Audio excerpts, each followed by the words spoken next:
right, good morning, everybody. Today is Wednesday, December 3rd, 2014.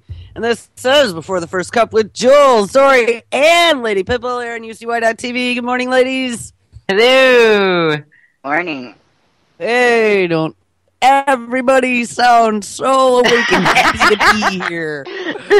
Zorie's happy. It's raining like crazy there, isn't it?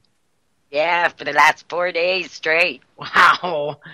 Amazing. I saw Flooding. Yeah, I saw. No, it's going to take, it would take over a month of every day raining to even come close to coming back up to normal here. Well, I just, sometimes in the deserts, let's say, you have New Mexico and Nevada, two recent cases I remember where they get that, not a typhoon, what's it called? They get get flash floods. They get those rains that come every year, and because it's so... No, it's monsoon season, yeah. And because there's so much rain, and the ground is so baked dry that it doesn't absorb. So even though you would think that with ground that dry that it would suck in all that water, it doesn't because it's just so dry. Well, I guess down south they were saying 4 freaking inches in a very short time, so that's flash flooding. Down south? Well, south for California. Oh, yeah, in California. Yeah. I mean, I don't know. We've taken 4 and 6 inches here before, though, and we've done okay. I mean, no major damage. Yeah, but you weren't in a drought situation before. Well, exactly. Well, the thing is, we had those big fires, and then when it rains heavy, there's nothing to hold the water back. And then, like Santa Barbara and down there, they do get flooding.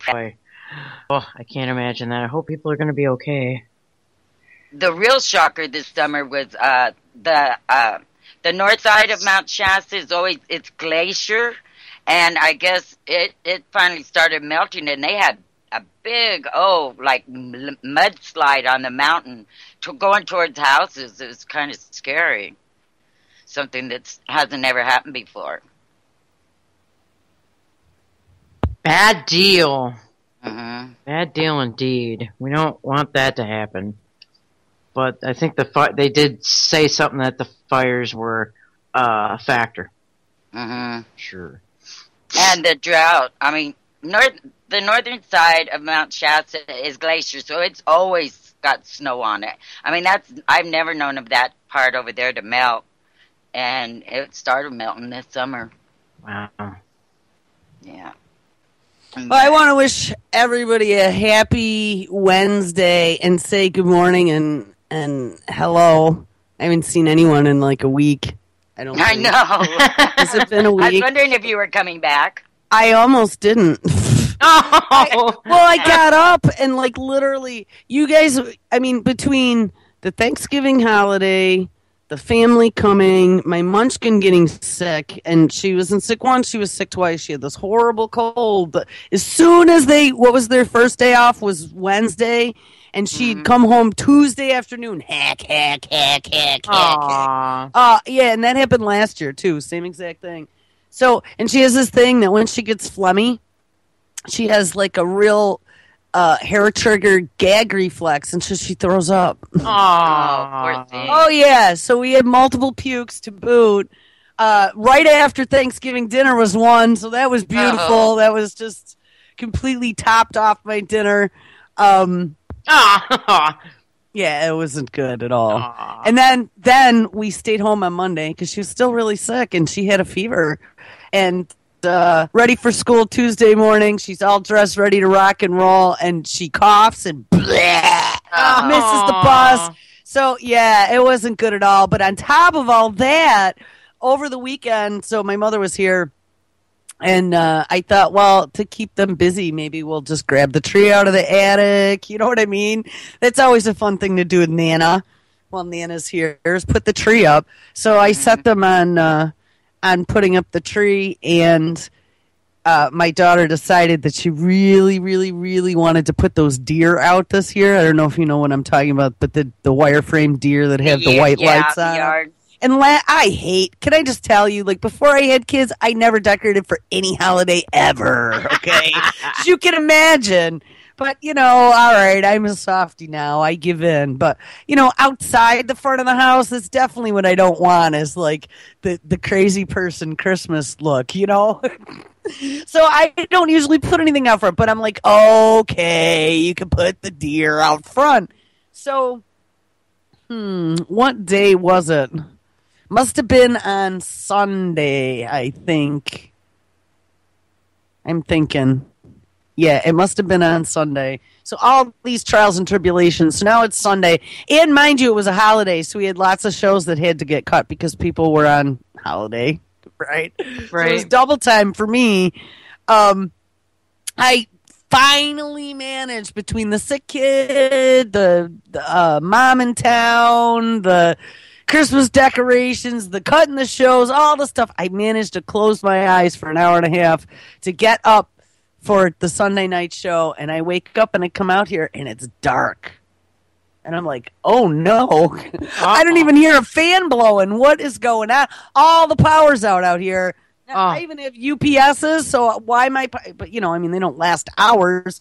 So trying to figure it out. Guess what? It was pouring with rain, and apparently so UCY was taken down by wire framed Christmas reindeer. They were plugged into the extension cord in the front part of the garage. Well, my office the back part of the garage was made into an office. So apparently it's on the same circuit as all the servers. And the rain caused the ground fault to kick out. So, all right, long story short, it had been about 15 days since I'd saved all of my database. Oh, no. So it wasn't that bad, but yes, I had to go back and rebuild like 2 weeks worth of stuff. And then last minute, Tuesday, I woke up at 10 p.m. from my nap on Monday. That was the very next day. And got the word that, I don't know if you noticed. I don't know if anyone was around yesterday, but we changed the entire schedule around for Tuesday. So anyway, the trigger got pulled on it at 10 p.m. Monday night. So I sat up until 4 a.m.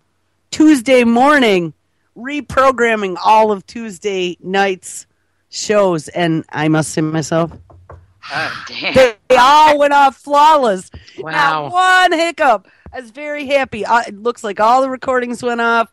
Looks like all the YouTubes recorded properly. I don't think I have the wrong show in the wrong slot. But all the shows had to kind of shuffle around. Wow. So I don't know. So I'm here this morning. Good for you, Jules. Thank you for all your hard work. Well, not that. It's been a real rough week. So I want to thank Top Knot, and I want to thank Zorie, and I want to thank Lady Pitbull, all for donations. Thank you, Merry Christmas. I want to thank Jax and Zorie and Lady Pitbull for shopping at UCY's through UCY's Amazon link. Thank you very much. Yes, I saw that there were purchases that went in. Yay! So it looks like we might get $9 this month. Oh. Which you know what is better than zero. Yes. Yeah. Yeah. Well, you're welcome. The way I look at it, it's free money. There you go. That for the kids' college thing that you promised. I don't know if you ever saw that. Where like you could tie your credit card or your what do you call it, cash card. Yeah. To this, I know in New York State they have it, but I think it's nationwide. It's called the 529 account, right? You have the 529 college savings account. Oh, yeah. Tax deductions for it. Oh, yeah, it's newer, Zorie, but it's from since my daughter's been little, they first started rolling it out. But it's You Promise, and so they have all of these stores, every store you could possibly imagine has some sort of deal with them. So if you buy stuff through their link, they'll give you like 3 or 4%. It's the same concept as with the Amazon store. Oh. So for 8 years, I've been doing Christmases through that. You can give it to your friends and family. So my parents use it. My sister uses it. and we've actually racked up about $1,000 in college fund. Hey! None of us it's all the retailers and all Christmas shopping over the last 8 years that did that. And when my sister bought her something. Yeah, they should. And you know what? That's all free money. I mean, somebody pays for it somewhere, but it's already worked into, otherwise that 3 or 4% would go back to the store. So at least they're doing something nice with it. I mean, my sister bought her last notebook. She, through Sony, I think it was, they actually had a program. So that was a nice chunk of change. That was like $100 or something. Ooh. And they had a bonus going on. Yeah, she bought it was for work, so she bought a beefy one. But yeah, it was really nice. Awesome. So, I don't know. The Amazon link is helpful. It's on the homepage. And everybody does some Christmas shopping. Sure. I suppose I should have mentioned that on Cyber Monday, but I know. To do so. I didn't buy a damn thing on Cyber Monday. I was very proud of myself. I wanted to. Though, I did buy a hard drive before Cyber Monday, and then I was kicking myself because it dropped $20. I was like, oh. That always happens. It always happens without fail. I see. Chuck, good morning, Chuck. Chuck's like, Rudolph sabotaged us. He did. Rudolph took down the network. I couldn't even believe it either. And Paul was sleeping, and I went upstairs and I tapped his foot. I'm like, I was so out of it too. I wasn't feeling well, and just so much psycho stuff here this weekend. I was like, Paul, can you please help me? I wake him up from a sound sleep. I make him come all the way down here. I'm like, why is all the power off? Rudolph, you bastard. It's Rudolph. I didn't even realize, too, that it was plugged in. And, yeah, it was pouring. And, it's just one of those standard, they're just Christmas lights on Rudolph. And it's just plugged into an extension cord. So who knows if the lights weren't plugged all the way into the cord, but it was just laying in the garden. So good thing no one got electrocuted. Breaker? Yeah, kicked the ground fault. Wow. It's a Christmas conspiracy, I tell you. Yeah, I think so. Anyway, that's all been remedied. We had to move Rudolph to a different outlet. Oh, man. So, I don't know. I got tons. I mean, I've been racking up the news, as I'm sure you guys have been seeing in the feeds. Just not time to say anything about it. Go for it. No, yeah. I wasn't that ready. Okay. Uh-oh. Well, no, I'm not. I just went to the story I posted last night. Oh, no! Blue screen! Oh, Everything froze! Hold on. It's a black screen. They were just listening, thinking, well, she's too happy. Here we go. Yeah, I know. Too happy. Not enough technical issues. Well, all my icons are still there, so it's not like a literal blue screen. Oh, wait. The black screen came back white. No blue. No black.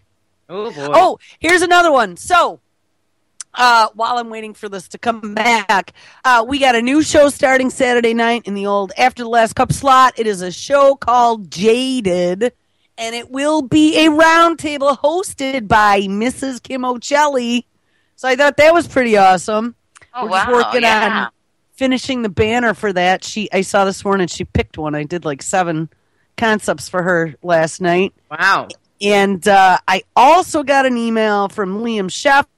He's been a guest a few times on Truth or Talk. Eventually, he'll be co-hosting the show with Joni Abbott. I don't know if you know her. She's on Natural News. They finally are ready to do a show here. Wow. And they are going to dedicate it to, and this is pretty interesting, and I know you guys are all going to roll your eyes, but I listened to a tidbit yesterday, and it's pretty dicey. They're going to do a show about relationships, but not like old school type, like what we were used to listening to. So, I don't know. That's pretty cool. Liam has quite a unique take on things. I think you guys are going to like it. It definitely looks at things from lots of different angles. I think I'm going to put that in after Dr. Simon on Sunday night. Good idea. Yeah, not sure if he wants to do 1 or 2 hours, but regardless, there'll be at least an hour on Sunday nights. And it would be a great dovetail after talking about difficult manipulative personality disorders, getting into Liam's whole thing is about how, and okay, some of you married people just plug your ears, how monogamy is a farce. and how true love, and like this, I listened to the show yesterday. It was great. It really was, like looking at the 5 different types of relationships, and there's marriage as a business. There's true love. There's this. There's that. It was great, and he really, really wants to do a whole show on focusing on that type of stuff. So I told him go for it. I think it's a great topic. Yeah, and. You know what? It's not something that you're going to hear out in the mainstream, but he's got lots of experience, and he is very philosophical. I don't know. I was very intrigued. I said, you know what? This definitely would be a good topic to talk about. And it gets people fired up, and it makes people think about things. And, honestly, as I'm listening, I am nodding my head. After 40-some-odd years of life, he definitely seems to have found a key somewhere, a truth. So... Interesting. That will be 2 new shows coming soon. Kim is actually starting this Saturday, so she's all programmed up already. Wow. I just got to get her into the schedule once I get her page up. But is it sort of a call-in kind of a thing, or is it? I think so. She said a round table, so I'm not sure, but I'm assuming she's going to want to do a call-in. Absolutely. Cool. Why not? Right? Yeah, that's awesome. So. My computer's back, but now I'm afraid to touch anything. Well, I can tell you what, the second I play a video, it's going to go to black screen and then blue screen and reboot. So I might have to switch machines here. Hey, near you guys, near Wendy, what happened with Detroit plunging into darkness? Did they ever get the power back? Yeah, they got it back. It went out yesterday. I think in the morning time, and then by the evening it was back on. So, I guess the power grid is freaking old as hell here, and things are decaying, and wires are shorting out, and that's what happened. I guess there's the whole damn grid is getting ready to become. Well, it's not just in Detroit. No, I know it's across the country. And this is what gets me is if you pay attention. When I saw that yesterday, first thing I thought about was the big outage in 2003 of the Northeast, right? Yeah. And here's the thing. If you remember, that was during like the Bush-Cheney days. Okay, my sister lived in New York and had to walk 10 freaking miles home in August, okay? And mind you, everyone was at work in Midtown, working in offices, and had to walk home 10 miles in high-heeled shoes. That was something my friend never realized. So many of them had to walk home in bare feet because it was how are you going to walk that far in high-heeled shoes? You know what I mean? Yeah. But that was very suspicious to me at the time. It was shortly after 9/11. I remember I was in the office still at work, and we had a blackout, and that was here in Rochester. I mean, it was everywhere. I looked at on Wikipedia yesterday, the day before, and it literally was like all of New York State, all of Pennsylvania, all of New Jersey, all up into Canada, like that whole region. There's a map. Actually, you know what? Let me, I don't know if I'm going to be able, I'm trying to power up this other machine here. Actually, here in Michigan when that happened. Yeah, Michigan was out too. We were out. State. However, it wasn't the entire state. There were pockets of communities that had their own damn power grid, and they still had power that whole time. I was going to tell you. I wonder if that's why the dredge was down for a couple of hours. Oh, depending on where he's out of. Yeah, I don't know where he is out of. I was one of those communities that was in the middle of everybody being down and we had power. Because we have municipal, so we make our own. Yeah. And so I literally sat here. Well, let me just get back. So when this happened at work, I remember, I have always been concerned about terror attacks. I mean, 9/11 was very traumatic for me because my sister lived there. You know what I mean? And so I was sure we were going to be attacked again. That's what they told us, right? That's what they beat into us, is expect terror, terror, terror. So the first thing I thought when all the power went out and there was no radio, and I mean, it wasn't, at first we just thought it was the building, and then people started trying to go to the radio, and there was no radio. There was no television. There was no anything. And people are like, well, you know, I'm like, oh no, I'm packing my shit and I'm going home. And you know what? I was probably one of the first people that thought about that because there was no one on the road at that time. But yeah, after about an hour or two, they started to get panicky and they sent everyone home. And here I get home to find that I do have power and the whole East Coast is down. So anyway, I was looking the other day in Wikipedia, and they blamed it all on, you know, this comedy of errors. And in the end, the very last piece that was like the conclusion of the entire, you know, they had these big committees to research what happened, both from the U.S. federal government and the Canadian government, right? All this money spent. And the end conclusion was there was a problem with a line and it touched some trees in Cleveland. And the rest is history. It was a cascading event. Now, are you kidding me? You just took down the entire East Coast because a wire touched a tree branch? Yeah, come on. I don't think so. It really, and of course then my friend is telling me, no, it was orchestrated. There were too many people in the liberal states that were squawking about Bush and corruption, and so they had to shut them up for a while.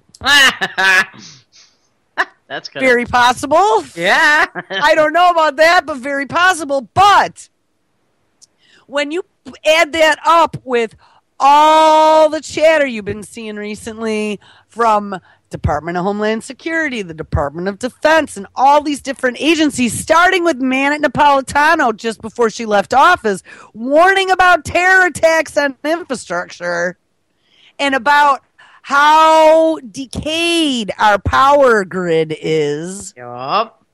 And just recently, I saw specifically the power grid. You know, before you pull the whole thing down, you better have some intermittent outages so people go, oh, yeah, it was broken. That's all right. I'm thinking. Exactly. And Detroit's a big city. We already have the chaos going on in Ferguson. So now let's see what happens when we take a decaying city and turn the power off. You know, no one's going to blink an eye if that city goes up in flames and be like, oh. And then add to that, you guys see what's happening today in New York. You had that choking death of the guy selling cigarettes in New York. Oh, my God. I heard the tapes of that. And it's awful. I've seen the video multiple times. I mean, it's awful. And it all was on film. So they are deciding now via grand jury as to whether or not to indict the cop. And the autopsy report stated that it was considered a homicide. Good, because it was. Well, it now to see was. if he'll be held accountable. Well, exactly. And so that will be interesting. And that decision is supposed to be today. Oh, my God, that video. Just hearing that guy just begging to breathe. I mean, You know, what kind of animal can do that to another person? I just don't get it. I don't know. I don't know. Somebody who obviously, I mean, it was over cigarettes, for God's sake. He was a father of 6. No way. Yes, way. He was a father of 6. For God's sakes. Dude, that just sends me over the edge on that. I mean, seriously. Yeah, I hope they've had problems in the NYPD for quite a while. If they come up with, we follow procedure, then, you know, you hear that too much. Their procedures need to be changed. Well, no, the chokehold is, and they said that specifically, is not procedure. You know what? Before we get too far down the path here, why don't I'm sitting here, like, scrolling through stuff, but let me log in from this machine. I think I'm on Skype here already. And, yep. Chuck says, remember Kelly Thomas. Absolutely, same thing there. And if you're getting killed by a cop, you can't like fight back to try and save your own life either. You know what I mean? I mean, resistant arrest. it means you get shot in the forehead. Exactly. Jeez. Yeah, pretty unbelievable. And this case, actually, I don't even remember if I wrote about this one when it first came out and it really kind of got brushed under the rug. Nobody really paid much attention to it. And I still this morning didn't see anyone write about it yet. So now I got another clip. I might actually do a story once we get off the air. Hey, there you go. Yeah, I did one about the UN. By the way, that's what I was trying to click on. I did a follow-up to the UN story yesterday. Did you see that they actually came back and after, what's his name's parents, Michael Brown's parents, went to the UN and they testified, I think it was on November 11th maybe, they testified in front of the UN's torture committee. Oh, don't touch anything on that machine. Hold on. I went to click another tab and now everything, that machine needs a reboot big time. Anyway, his parents went to Geneva and testified in front of the UN, claiming that the U.S. was not following torture conventions, that they had signed the torture treaty through Geneva. I wonder who paid for that ticket. I don't know, actually. There was an organization that did, one of the organizations back there. I think I had a little bit, maybe ACLU. One of them, anyway, paid for their trip. So what was the ruling, Jules? Well, here, and you know what? I've seen a few stories since I posted this yesterday, but one thing that no one managed to find, and I did because I'm a sleuth. I found it. It was buried way deep down on the UN's Center for Torture site. It is not on the homepage. And honestly, I'm not even sure.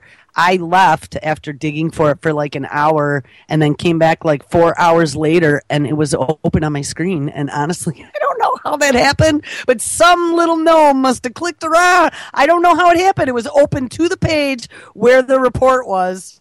And that's weird. It was very weird. I don't know how that happened. And I'm just kind of pretending like it didn't happen, but I found it. I haven't seen any article yet that actually has the report that they released, but I found it's pretty harsh in the document. What's that? Their report. Yeah, it's very harsh. The title, UN concludes the U.S. is not fully in compliance on torture. That should shock you. No, It shouldn't, but it should. For those who are asleep, that should be a shocking title. To us who pay attention, it is not, because we already know this. But I'll just read you. It's very short, and then I get a little clip here. The UN held its 53rd session of the United Nations Committee Against Torture, November 3rd through the 28th, 2014 in Geneva, Switzerland, for which the parents of Michael Brown testified in regards to the treatment of their son at the hands of Darren Wilson as an example of the U.S. violating their adhesion to the treaty.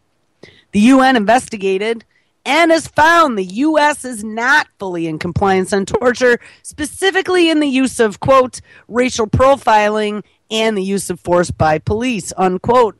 Additional concerns include torture, abusive interrogation techniques, Guantanamo Bay, detention of immigrants, death penalty, and botched executions, among other observations. This should be a wake-up call to all. Did you like that list? Yeah, while we go around the world trying to make everyone else behave. Exactly. Yeah. Exactly. Here, I'm going to see if I can join this call here. This is a newfangled version of Skype on this computer. So, all right, there we go. Yeah, don't you love the way it just updates itself anymore? It doesn't even ask.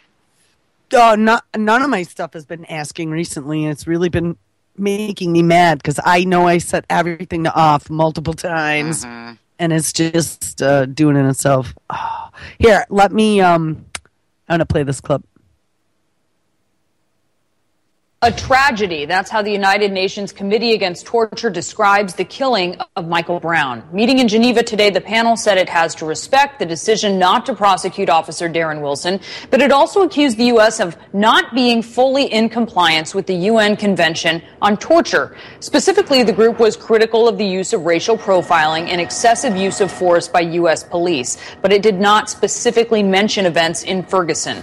Joining me to talk about this is CNN's Phil Black. He's in London. And Phil, earlier this week, the same committee urged President Obama to be transparent on alleged CIA torture. Is the U.S. suffering a credibility crisis here on human rights? Well, Brianna, this United Nations Committee has certainly come up with a pretty long list of concerns, ways in which it believes the United States is not living up to the UN Convention Against Torture. Some of it is historical. You touched on CIA allegations of torture there. It also talks about rendition and what it says were abusive interrogation techniques. That historic stuff, it wants the United States to be more transparent about just went on during that time. It also had quite a bit to say about Guantanamo Bay, the fact that people are still being detained there indefinitely without charge and trial. It talks about attempted suicides there, mass hunger strikes, and it doesn't like the way that some of those inmates there, those detainees, are force-fed. It's other I want to stop for 1 second. Did you notice he said transparency? Yeah. It seems we have a real problem with that, huh? I was kind of laughing at that. Yeah, Obama, he's had less transparency than any other president ever. Except that's what he stumped on to get elected. Right. It's unbelievable. All right, a little bit more. Concerns, mandatory detention of some immigrants, including children, sexual violence in the military and in the armed forces, and the continued use of the death penalty. And it had some pretty tough language with what it regards as botched executions for the excruciating pain and prolonged suffering it says they cause. So not a crisis of credibility as such on human rights for the US, according to this report, but certainly not a clean slate, according to this UN committee, Brianna. No, definitely not. And I wonder, because 2 weeks ago you saw Michael Brown's parents giving testimony to the committee in Geneva. Do you think that impacted this assessment out today? Well, Oh, we don't get to hear. No, that was me. I accidentally refreshed the page. Damn it. Hold on 1 second. It was in the article. Here, we'll go to the end. I'll find it. Michael Brown's parents. In it, take a look at this. The committee expresses deep concern at frequent and recurrent police shootings and fatal pursuits of unarmed black individuals. It also noted numerous reports of police brutality and excessive force by law enforcement officials against certain racial and ethnic groups. At a press conference marking the launch of the report, members of the committee said that what has been happening in Ferguson, the events there, it is a tragedy, but they had to respect the authorities' decision not to prosecute Officer Darren Wilson for shooting Michael Brown. Brianna.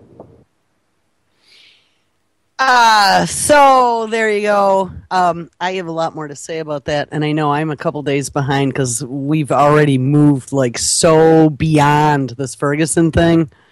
But I think that there are some things that still need to be said because this is setting the stage for a lot more, right? We see this. Yeah. Right. Well, they're trying, they're not going to let it die off anyway. Now they're talking about charging the stepfather for causing the riots. Well, right. And so I was going to get into that. And there's some other things. The Bosnian guy that was hammered to death by the teens in Ferguson. Did you see that? Oh, I missed that. Oh, God. Yeah, he was attacked. It looks like I've seen conflicting stories that there were 2 and then 3 in custody. But yeah, he was a Bosnian immigrant that was hammered to death. And I can just assume, I'm sure that there weren't too many gory details, but I can just assume how horrific it was. Well, they were screaming, I guess, kill Whitey, kill Whitey. Which is possible. I have a clip, if I can get it over here, that I was sent yesterday. Oh, no. Maybe. I don't know if I'm going to be able to get there. Did you guys hear it from Louis Farrakhan? I've been ignoring everything that he said. Jesse Jackson, Al Sharpton, they've all been coming out of the woodwork. But I was told, you know what, maybe I can find it. My friend sent it to me yesterday. Maybe the link is in chat on this machine because it was like queued up right at the right moment. I was horrified at what I heard. This man is pretty much telling the entire populace that it is time to go an eye for an eye. And not only is he doing that, but he's waving around a Bible and a Koran and calling on, that's the way the law works, blah, blah, blah. I'm like, are you freaking insane, dude? Yeah. I mean, especially if they're looking at potentially charging the father, Brown's father, for saying, burn this bitch down, which he did. And then all the riots started. But again, let's stop there for a second because I also saw that video that puts into question who started the fires. Did you guys see that one? No. Oh, damn. And that's on this other machine, too, that I hope I can get it. It's titled SWAT something. The guy's all dressed in SWAT gear, pulling a pin and dropping a flash bang grenade into a car next to that Advanced Auto Parts. Actually, one of the shows yesterday, it might have been Primer Time, they actually talked about that video. Yeah, It was like, I showed it to a few of my friends. They're like, nah, but you know what? I watched it a couple times, and following the snippet of that video that the guy was showing and talking about it while he actually then showed a snippet of like a National Geographic show on how flash bang grenades work and how they interact and when you pull them and what they sound like. And then he went back and played the clip again, and there was no doubt in my mind that was a flashbang. And then you saw the flame up in the car, and then you go down the list of all the buildings that were burned down. They were all on that street, just about, almost every single one.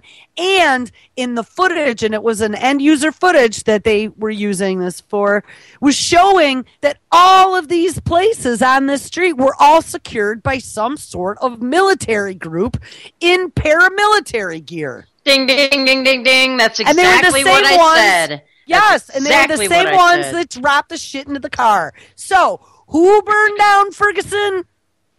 I mean, they were going to make sure that riot started. That's right. Absolutely. It was the agent provocateurs, exactly what I said, even before these bastards did it.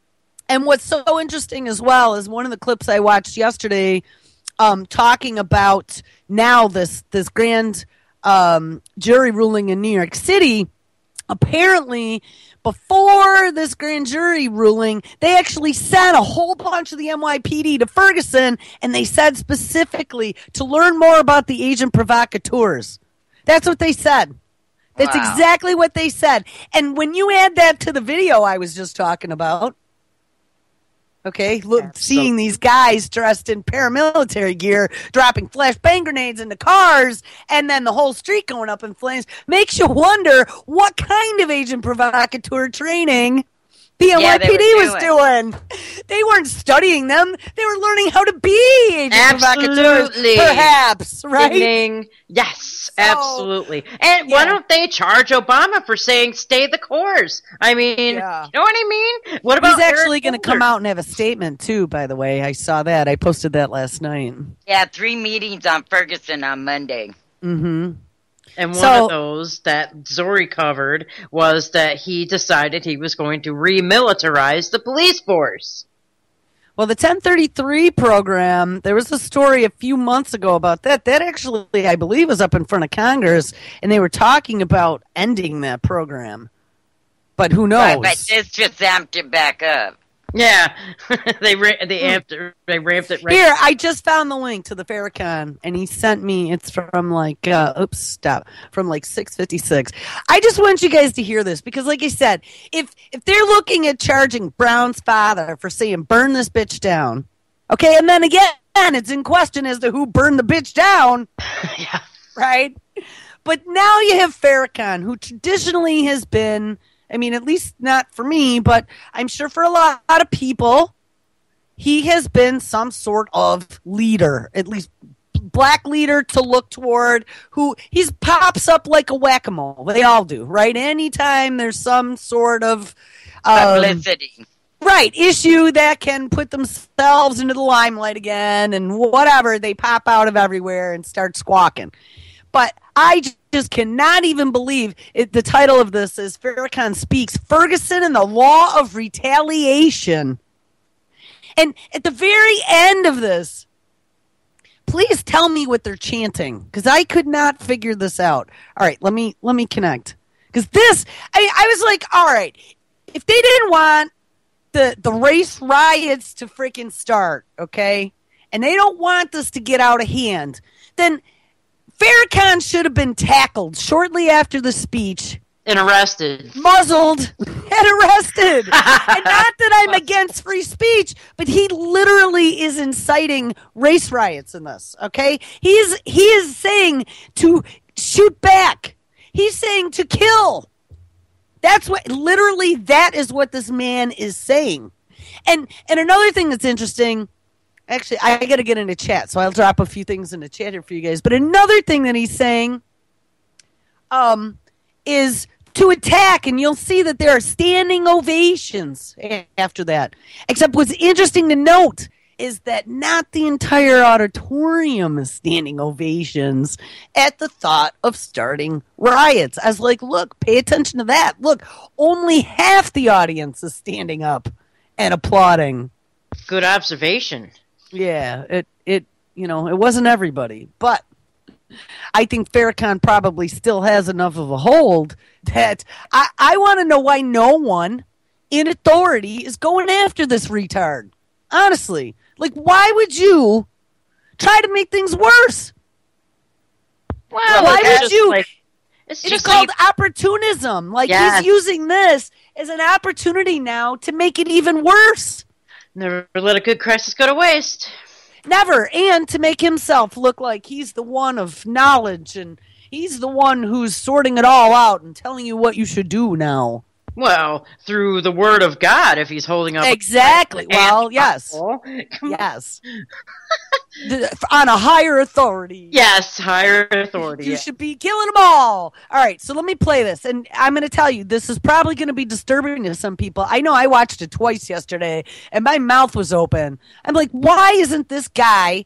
Literally, and you could literally under the NDAA or whatever else they got out there, you could be holding this guy for inciting a riot. I mean, he literally is inciting a riot. Terrorism. So put on a seatbelt, man, because with this thing coming in New York and then this happening a couple days ago, Farrakhan's been out. This actually was on the 24th. This video was published, but he's come out a few times now. They had things to say.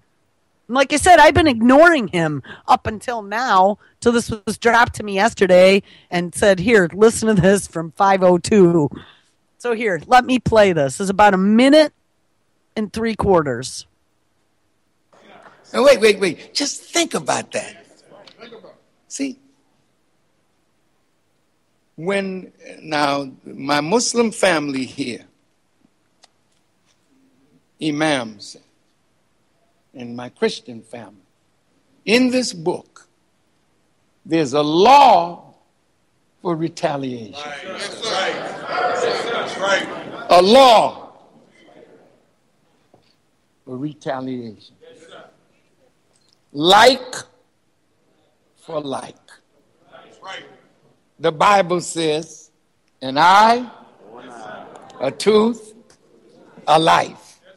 See, now, as long as they kill us and go to Wendy's and have a burger and go to sleep, they're going to keep killing us. But when we die and they die, then soon we're going to sit at a table and talk about retired. We want some of this earth. Because we'll tear this goddamn country up. I'm going to stop for a second. That, made me get chills again. I mean, he literally... Was that not a threat? That was a threat against the whole country. It sure was. That's terroristic. That sure was. And he took God's name in vain, too. So what the hell is he calling himself a preacher for? I know. And called on both Christians and Muslims. I was like, holy shit. This is not good. So why is this guy still running around free? Because it's the same as Al Sharpton, they're FBI assets, Well, yes, and Sharpton actually came out and admitted that. Yes, he did. They've been saying that for years, but he literally admitted that just recently. Yes, he did. But he kind of did. tried to brush it under the rug. Well, there was a time when. All right, here, little bit more. There's about 40 more seconds here. Tell me what they're chanting at the end, please. Assalamu alaikum.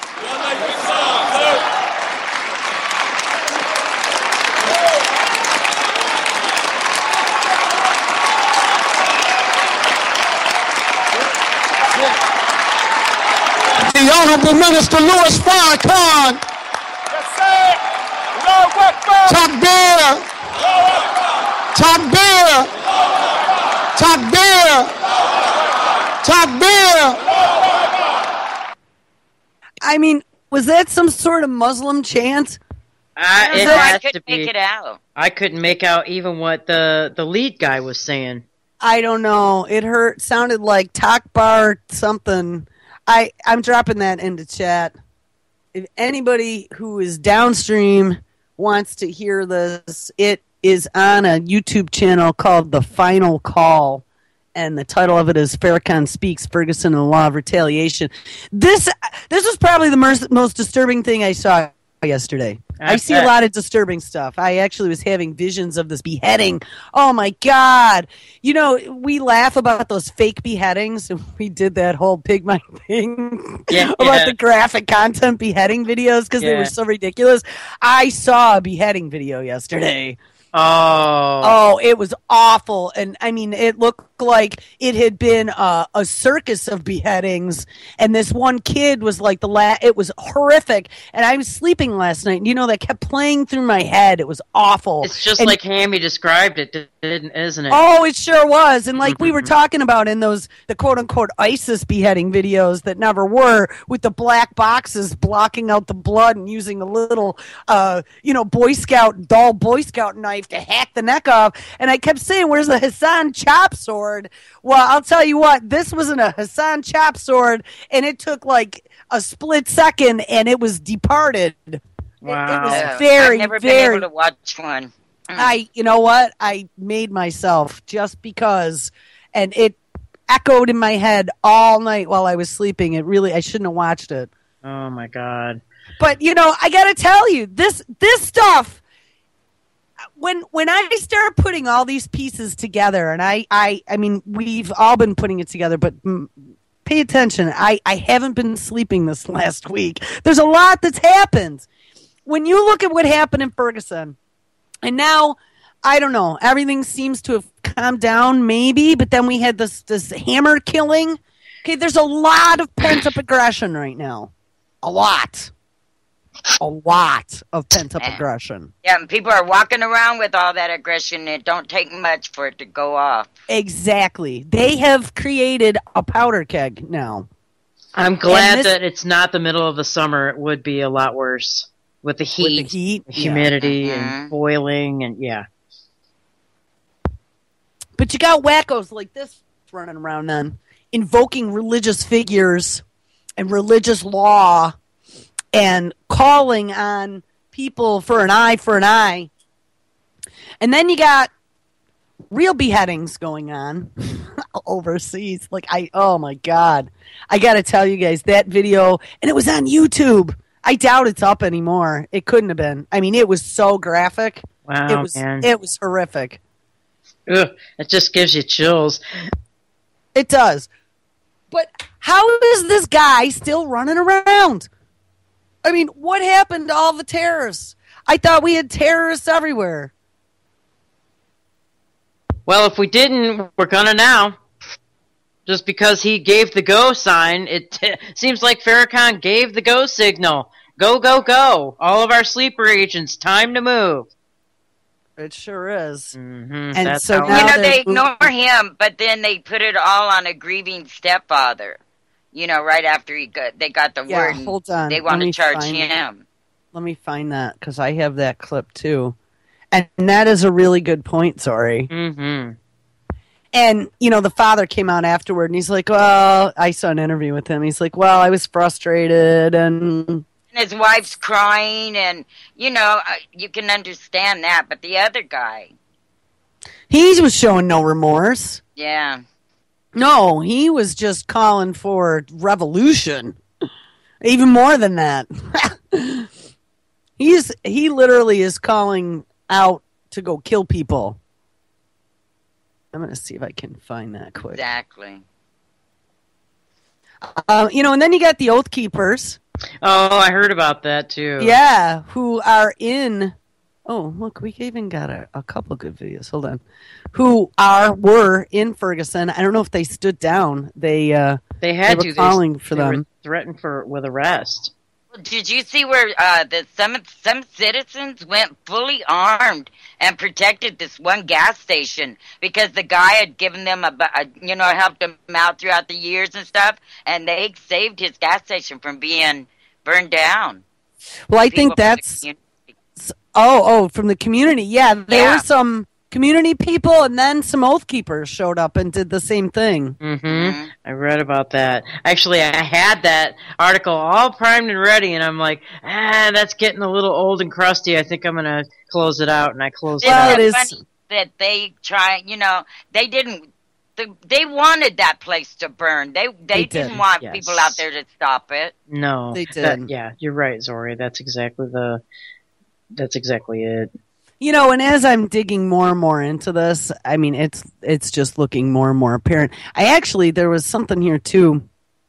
I want to scroll down just a little bit further because there was something here too from the San Francisco Public Defender's Office, and they looked at the grand jury, the lack of grand jury indictment, and ripped it to shreds. And I'm going to tell you a couple things. Here's my assessment of all this. I think they were both wrong, to be honest. I think the cop was wrong, and I think the kid was wrong. I don't think there was any innocence in this. I agree. I think the kid taunted him, and I think the cop was a punk ass, and I think they just went at it, and it got out of hand. Right, I do too. Yeah. I mean, the kid wasn't some, do-gooder. Innocent kid. You saw the pictures of him with like money and drugs and sure, he was a thug. Mm-hmm. As he's robbing, strong-arming cigars and whatever else. But I agree. That doesn't make it right though to kill the guy. Exactly. But then you look at that 12-year-old that they killed the next day, and they were completely wrong there. I know, and now this poor guy in New York, same thing there. Are you hearing any Louis Farrakhan, Al Sharpton for that? No. No, I know. Yeah, that kid, the 12-year-old man, and they said he was 20, and they never passed the info along that it was probably a toy gun. Yeah. Well, every newscast after that, after we heard it the first time, where he said it's probably fake 2 or 3 times, but they cut that out every time they reported it after that day. Actually, we did. We played that. That was the last time I was on. Mm-hmm. Yes, you played that. Absolutely. Yep. But they didn't on any other broadcast, in all the news, and I listened to it throughout the day. Not one of them played the part where he said that. And then they never really went into, did the dispatcher relay that to the police that got there? But even if I don't they think did, she did. I don't think she shot did. him within seconds of getting there. Seconds. 2 seconds, actually. Here's the thing. The cop, in his original account, the cop actually said that, he warned him 3 times or something. But then the video came out, and it showed it was split seconds, literally. He opened the door and shot. Yeah. Yep. That's Here's one quick story, not to get off the topic, but I want to go back to Ferguson for a second. This is something that I don't think got any news coverage at all. Does anyone know that in the middle of all of this, they foiled a terror plot in Ferguson? Yes. Oh, you did? I definitely was all over that one. I mean, how could I not be all over that one? I know. I was like, oh, come on. Yeah, terror plot. We're probably going to see one in Cleveland and New York City now, too. Go ahead and talk about it. Well, I'm going to play. I got to. Oh, cool. I'm going to play it. Here it goes. Except Louis Farrakhan's still running around. Yeah. Federal prosecutors say the plan, if carried out, would have terrorized St. Louis and Ferguson and thrown the grand jury investigation into Michael Brown's shooting into chaos. Sources say even before the grand jury decision and this week's riots, the two men were plotting to blow up the iconic St. Louis Arch, as well as murder two key figures in the Michael Brown case, prosecuting attorney Robert McCullough and Ferguson Police Chief Tom Jackson. CNN has learned Olajuwon Ali Davis and Brandon Orlando Baldwin were stopped by an undercover FBI sting operation after allegedly buying what they believed was a pipe bomb. Investigators say the men planned to buy more bombs when they got more money. I am Olajuwon Ali. A law enforcement source says Davis was a member of the new Black Panther Party. In a statement overnight, the group said reports one of the men confessed to anything illegal are, quote, baseless and have no merit, and that the reports, quote, only serve to confuse the issue and heighten an already tense situation in Ferguson. Federal sources tell CNN the alleged plot was amateurish at best, and that it's unlikely the men had the ability to carry out the attacks. So far, they have only been indicted on federal weapons charges after allegedly buying weapons at a store outside St. Louis. And authorities expect more charges to be filed against the duo relating to the alleged bombing plot. So there you have it. And, of course, the only charges that are even going to stick are the weapons charges. That's it, because it was a 2-month FBI sting. And when they said that, you know absolutely. And then what did they do? They sent 100 FBI agents in to swarm all over Ferguson before all the fires started. So that just tells me everything right there. You know what? I have to find... maybe I can get back to this computer. That link is open in Firefox, except that this computer is like, maybe if I close one of these other browsers, it's totally out of resources is the problem. Let me point out, too, real quick, that if they had tried to set up the old school Black Panthers, they would have been like that unsuccessful to set up those guys. You know what I mean? The old Black Panthers, the old school guys, those guys are cool. Those guys knew what the hell they were doing. And plus, they had already had, like, dealings with the FBI back in the 60s through COINTELPRO. So they would have been able to spot this crap from a mile away.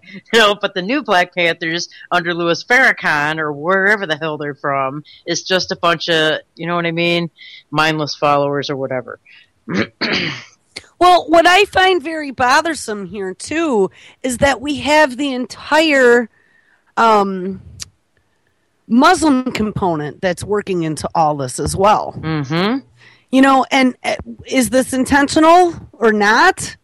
But, you know, if we have this fabricated ISIS that's running all over and they're all yelling about, you know, Allah Akbar as they're blowing themselves up. And who knows if they even are. You know, notice how that got super quiet.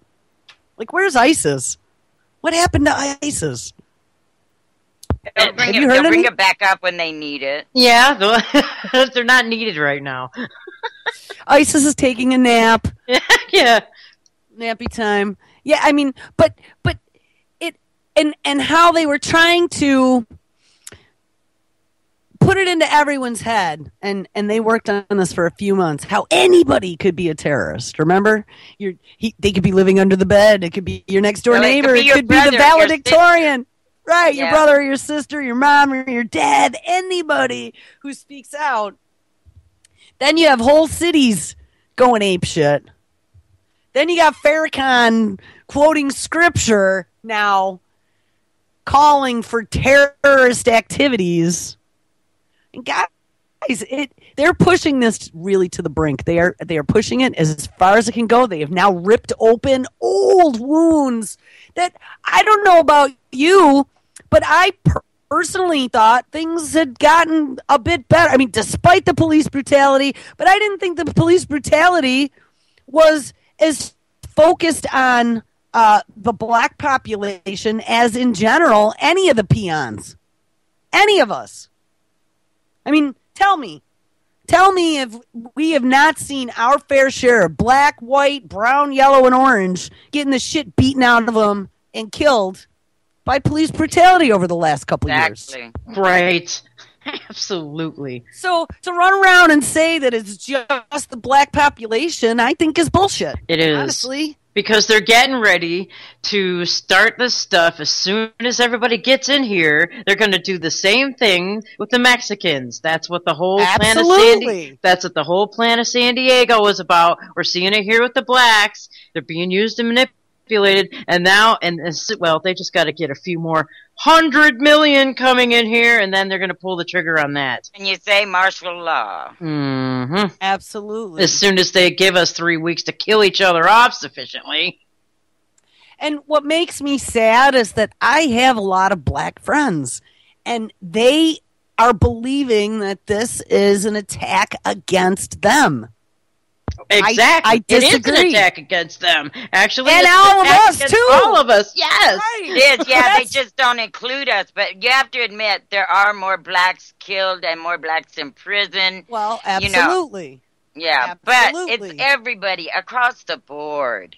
But economically speaking, historically, that was where they probably could find the easiest pickings. But as the country is sliding into a nosedive of chucking the fixtures out the back door, and our wealth is just being sucked out of this country, and we're all ending up in the same situation. Correct. It's all of us, guys. This is setting the stage for every single one of us. It's true. And I wish that instead of seeing this as a black-white issue where, these race wars will begin, we need to see this as an us against them, which it was in the beginning, right? That's exactly what I learned when the riots after the Rodney King verdict happened. I'm like, man, this isn't black and white. This is us against them. But they need the whites and the black against each other. So this is the for way the to divide do it. and conquer. For the divide and conquer. That's where the Mexican thing comes in, and the Latino thing will come in, because they've spent like a lot of time getting the blacks and Latinos against each other too. That's been brewing too under the surface. And now that there's no jobs and Americans are hurting, then they let the Mexicans in to take some jobs. And then they pull the economy out, the rug out from under the economy, and that's when people start getting hungry, and then that's... Well, there's already some crazy stuff going on. Did you see the corruption charges against, hold on, for price-fixing metals? I mean, we had talked about this quite a number of times about how typically the stock market works in the inverse. So if the stock market goes down, gold prices go up, right? When the stock market goes up, gold prices go down. Right. That's where you move your money in and out of. And there was quite a while there where the stock market would go up and gold would go up, and so would silver, and then backwards it would kill the other. And I remember we were all kind of scratching our heads going, wow, that's kind of odd. Well, wouldn't you know it? And actually, I don't think this necessarily was gold. I think this was palladium and other things. But hey, maybe they just didn't get caught. Goldman Sachs, HSBC, BASF. Now, BASF actually is one of the GMO companies, too. Yes. I've talked about them many times. Yes, they moved their headquarters here from Germany after they got kicked out. But they used to make that super special chemical coating for your 90-minute TDK tapes back in the 80s that had CD quality sound. Now they're making food. But at Goldman Sachs, don't they run the whole food stamp program? Yes. I'm pretty sure they do. HSBC, haven't they been busted money laundering drug money? That's right, and they got bailed out. Yes, they did. So Goldman Sachs, HSBC, BASF sued in the first U.S. metals price manipulation case. Shocker. Ponzi scheme. 4 global firms are to appear in a New York court. Oh, I wonder if they give the date. Wouldn't that be interesting? Yeah. While let's see if there's a date in here. While the grand jury decision's going on for that other case, I don't know. Yeah, look. I don't know. It doesn't give a date here. 4 major global firms are to appear in a New York court accused of manipulating platinum and palladium prices for the last 8 years. Whoa. There's the distraction. 8 years. The lawsuit is the first of its kind in U.S. history. Now, that's got to mean something. And do you know, I didn't really see much of anything about any of that in You're the not news. going to either.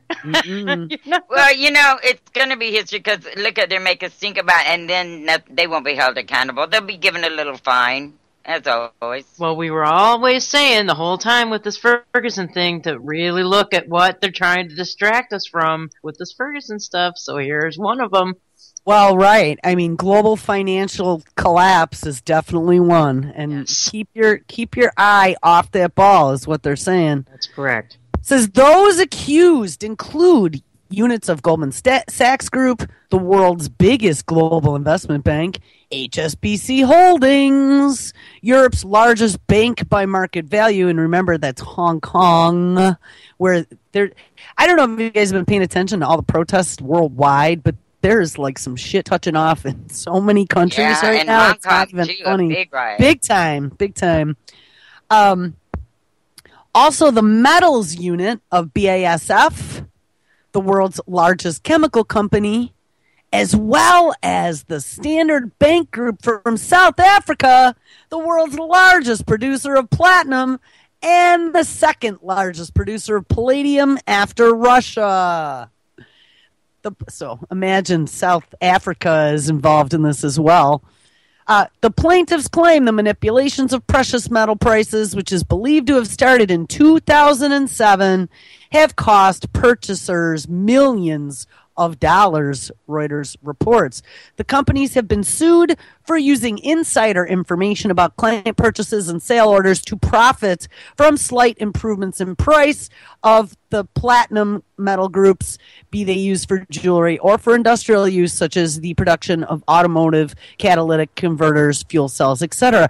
Wow! Doesn't this sound very similar to the crimes that the New York District Attorney called out in regards to the speed trading? Yes, it sounds almost identical. And he said that was a crime. But hey, what about all those millions of people that got scammed out of pennies on the dollar every time you did a speed trade? And they never Those people aren't getting their money back. They're not getting their money back. No. No. So they did the same thing. It's like scraping the pennies off the top to make yourself a big fat pot. And didn't they also do that with the LIBOR? Wasn't there a huge LIBOR scam? Hell, they do this similar to that. They do it. It's like the same thing all the time. Now here we're just hearing it in the metals, but it's in every. This is how they've done it since. Same scenario played over and over. Yeah, same thing. And these bastards keep getting away with all these crimes that they get a slap on the wrist for, and we get shot in the head. I agree with Brandon Turbeville, man. Tax Wall Street, these bastards. I'm sick of this crap. I think so. I'm very sick of this stuff. This stuff gets me fired up. It says the companies have been sued for using insider information about client purchases, blah, blah, blah. The illegal sharing of customers' data enabled the banks to undertake a front-running price manipulation with the help of fabricating spoof orders, which is claimed to violate the U.S. antitrust and commodities laws. The suit was filed in Manhattan Federal Court on Tuesday by Modern Settings LLC, a Florida-based maker of jewelry and, oh, how ironic, police badges. Oh, of course. All 4 defendant companies refused to comment on the issue. Last year, BASF's metal unit generated $2.95 billion with a B dollars in revenue in precious metals trading, according to Reuters. Regulators around the world have been tightening the screws on global banks over the manipulation, with some benchmark rates, such as rates on the foreign exchange markets and the interbank London interbank offered rate, which is also affectionately known as LIBOR. In spring of 2014, the Swiss regulators became the first to confirm it had uncovered illegal currency rate rigging by the world's leading financial organizations, Goldman Sachs and HSBC included. By November, the world's biggest banks had agreed to pay out $4.3 billion to settle an investigation into their alleged rigging of foreign exchange rates. Who's getting their money? On the wrist to them. And who's getting their money? Yeah, I want a piece of that $4.3 billion. Yeah, they're shuffling it in amongst themselves like a giant shell game. It's just they don't let money stay in one place very long. It's a giant shell but game. Who does get that money? The court? Good question. I don't know. I want to know where's that money going to? I think they're giving it back to themselves because there's the regulatory commission is of the federal government. So that's where it's going. Right back into the damn coffers. It's probably going to go to pay for the investigation. Exactly. Yeah. You know what I'm saying? Absolutely. It just gets shelled right back into the damn coffers somehow. And it's siphoning. It's moving around the big money. Is all these bastards do every time. And they pay a fine and look, don't look anymore when they're the biggest fucking criminals around. One for you, $4.5 billion for me. Yeah. Well, it's like when Eric Holder said to that one reporter about Fast and Furious, he goes, well, then no one was held accountable? And Holder goes, oh, yes, titles were changed and people were moved around. They paid. He means people were promoted. Right, yeah. and just changed the title, but nobody went to jail. No accountability. They just used these terms to kind of, shut people up. It's code, I mean... And it's the same crap over and over and over and over and over again.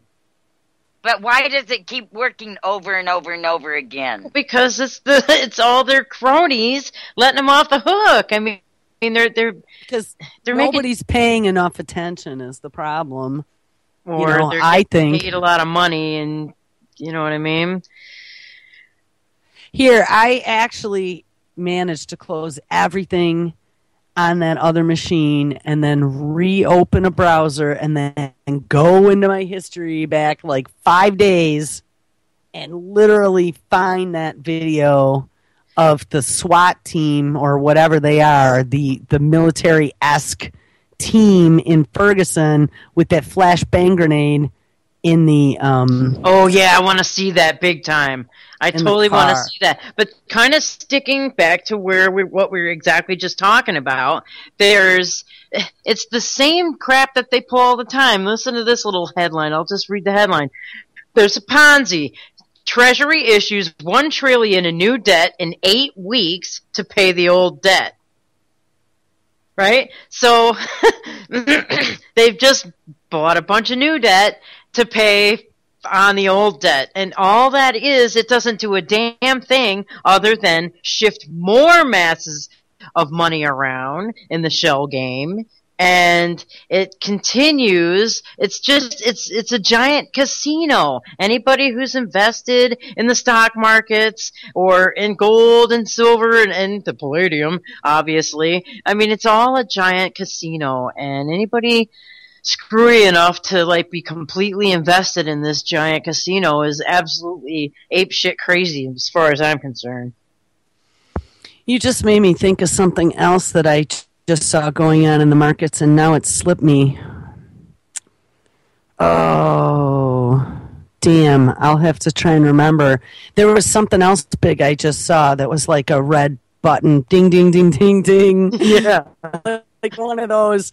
I'll have to remember. Maybe after. There seems to be an awful lot of those going around. More of this coffee. I knew that when we started paying attention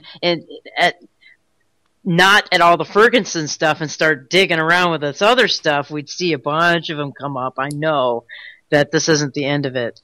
There's going to be a bunch more. Lumper says that there was no flash in that video. I heard the high-pitched noise as he pulled the pin. You hear it whine. And then he chucks it into the car, and you hear a bang, and then you see this flare up, and the guy puts it into slow motion. You catch a flare. And I know somebody I saw in one of the comments said, oh, that was the reflection of the fire across the street. You know, I thought about that, and you definitely see the reflection of the fire across the street in the pull-down garage door glass at the Advanced Auto Parts or whatever it was. It was the auto parts store. You see it there, but it looked to me like it was in the passenger seat, and it flared up, and then they moved the camera away. I don't know. All I have to say is when I saw that, let's go back to pretending we're a grand jury and think about whether or not by seeing that video, if that put questions in my mind as to who started the fires, and I'm going to tell you what, it sure as hell did. It sure as hell did, especially since you see all of these military vehicles, and I mean there are people all over. You don't see any protesters, and this is the street that like totally burned down, and it was minutes before, and these guys are everywhere, and it looks secured. What, they just all go wander away? No, doubt it.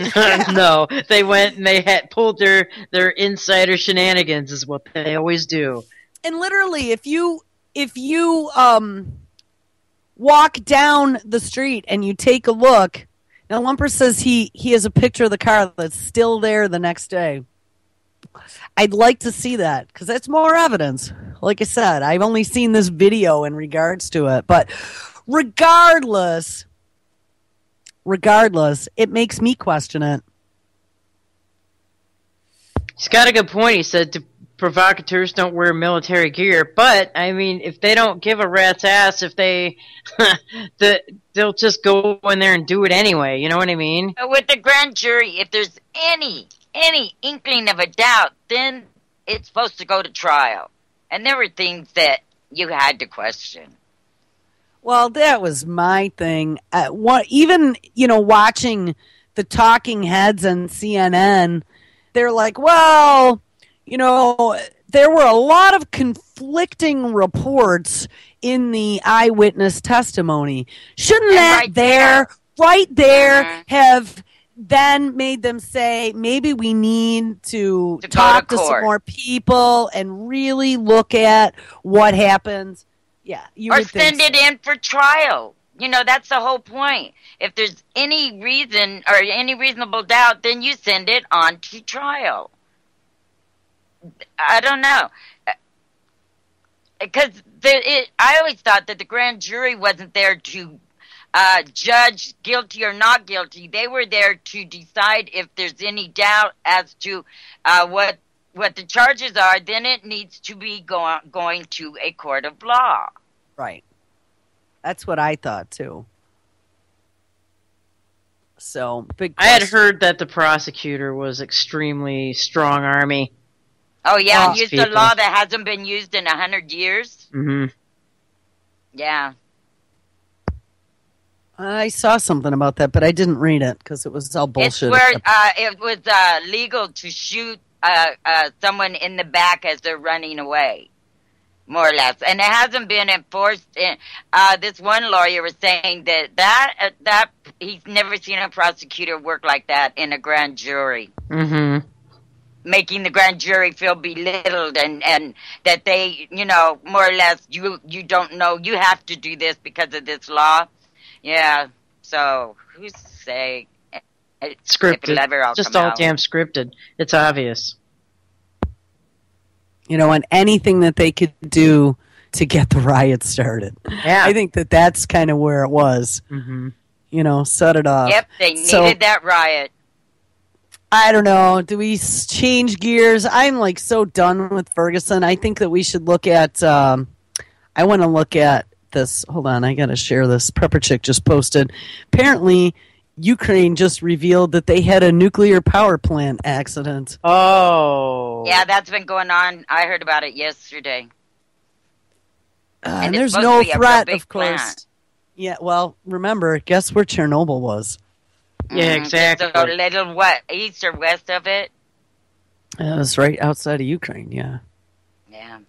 That's the last thing they need there. Well, it could get some attention, that's for sure. The Russians are just going to say, have it. Go ahead. They're going to walk right away from that if something like that really bad happens. I didn't even know that they still had functioning power plants there after Chernobyl. But right. That's I didn't either. Very valid point.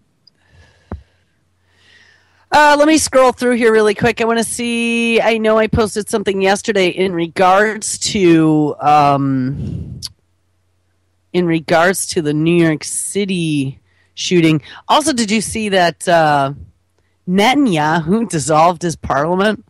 Ooh, I did not see that. I didn't read about it, but I seen it on the headline. Does that make him king now? Yeah, huh? Is that King Nettie? That's what I was wondering. Here, we'll check that out next.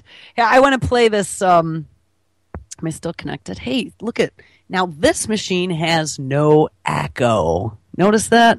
That's weird. And I'm logged into Skype. Oh my god.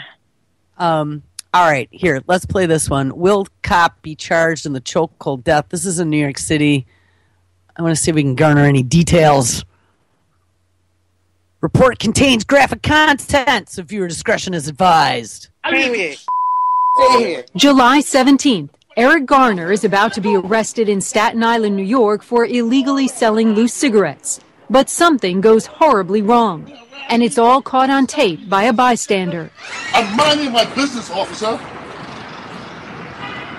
I'm minding my business. Please just leave me alone. That's Garner, a black 43-year-old father of 6 weighing 350 pounds. Several New York City police officers are about to take him down. Don't touch me, please. Came over, Don't touch me.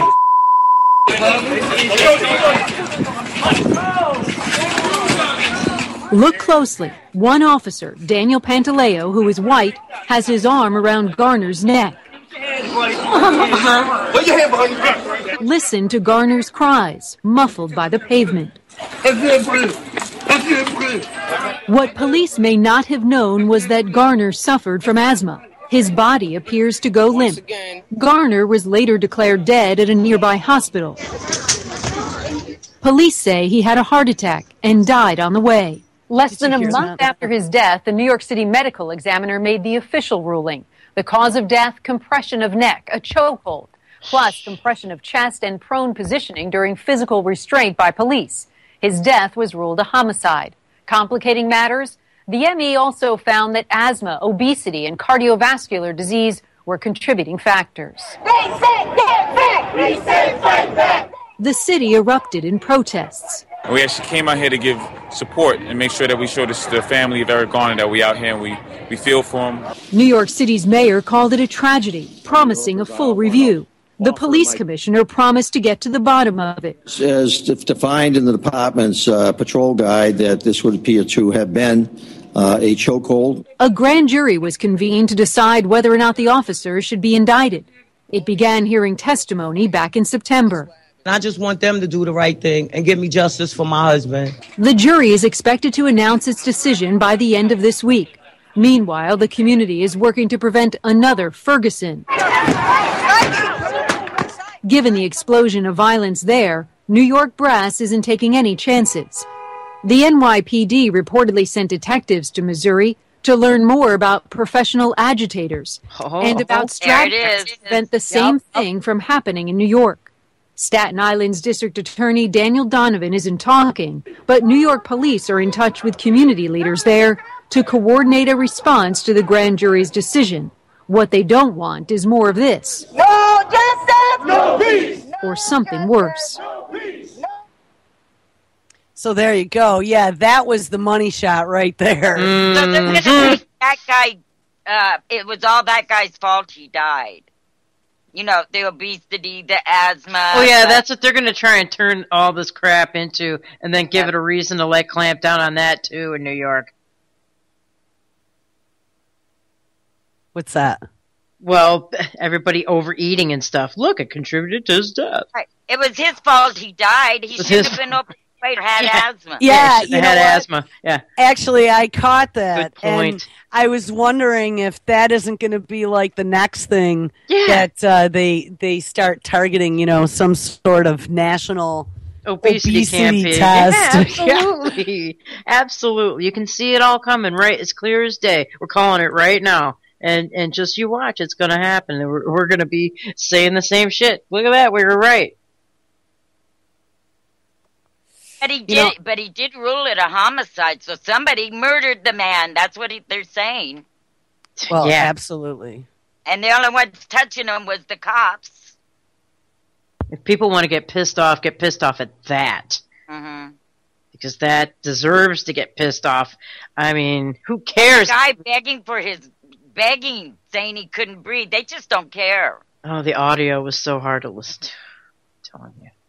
6 kids now don't have a father. A father out there just trying to make some money to, raise his family. And the whole deal about it was initially he was selling cigarettes individually, I believe. Mm-hmm. When I first heard that story, he was selling like single. And I'll tell you what, anyone who's been to New York City and smokes, you'll know that like every homeless person, when you go down into the subway, is trying to rip your cigarette out of your mouth as you're getting ready to put it out to go down into the subway. The casinos here sell cigarettes individually. Do they really? Yeah, they're regulated by the ATF. That guy wasn't regulated by the ATF. That's why they arrested him. Because on the reservations they're not regulated, but here they sell them here. Here on the res, they actually will sell them in bags. Like you can get them in bags of 200 of just rolled cigarettes. Oh no, these are regular Marlboros and stuff that they sell, but it's reservation. Yeah, New York had a big fight with the reses here, so they all told the name brand to screw off. They wanted to tax them, but they were going to tax the name brand units before they ever got to the reservation to force them to pay taxes. And so the reservation said, forget it, then we're not going to sell them. So they only sell Indian cigarettes and single packs, but you're going to pay like just about regular price there. Is that any reason for a man to die, be killed? No, over cigarettes. No. Absolutely not. Right. You don't use a chokehold on somebody. I mean, obviously, that's not a procedural restraint. There's other ways. But I'm telling you, they're going to find that it was the man's fault and the cops did nothing wrong. I'll bet you any amount. Well, then there should be, like, crazy... after the Kelly killing, after we all watched that and seen the condition he was in, and then they found them... They hadn't done anything wrong. That really set the precedent for me. There's nothing these cops can't do. Well, it set the precedence for all this stuff now. That's the problem with that. Yeah. It's like that little kid, that 12-year-old. It's his fault he was dead. He shouldn't have been playing. You know how you'd be imitating TV or something, pulling the gun out and pointing it around like you're playing a cop or a detective, and now that kid is dead. But the cops didn't do anything wrong. It's always the cops didn't do nothing wrong. There's no aspect of society where anything is 100% right all the time, but yet the police are. It angers me so. Well, it's meant to. It's meant to get under everybody's skin. It's meant to be imbalanced. It's meant to create chaos. This is happening by design. It's the cops. It's us versus them, and the cops are suspicious of the citizen, and the citizens are obviously going to be suspicious of the cops, and it's meant to inflame all this crap that's going on. It's meant to invoke hatred amongst each other. Somehow we got to bridge this freaking gap.